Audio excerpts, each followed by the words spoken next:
दमाणीनगर येथील ब्रिटिशकालीन रेल्वे पूल उद्या 14 डिसेंबर रोजी पाडला जाणार आहे। तत्पूर्वी आज 13 डिसेंबर रोजी सर्व तयारी पूर्ण करण्यात येत आहे। दमाणीनगर रेल्वे ब्रिज खालून थेट दृश्य तुम्ही पाहू शकता। उद्या रेल्वे ब्रिज पाडकामाच्या पार्श्वभूमीवर मध्य रेल्वे सोलापूर विभागाचे DRM मिश्रा सर व त्यांची संपूर्ण टीम या ठिकाणी लक्ष ठेवून आहे।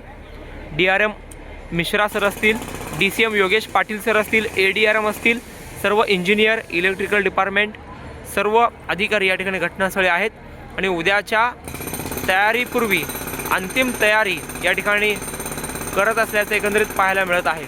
उद्या मेगा ब्लॉक घेऊन हा रेल्वे ब्रिज पाडण्यात येणार आहे।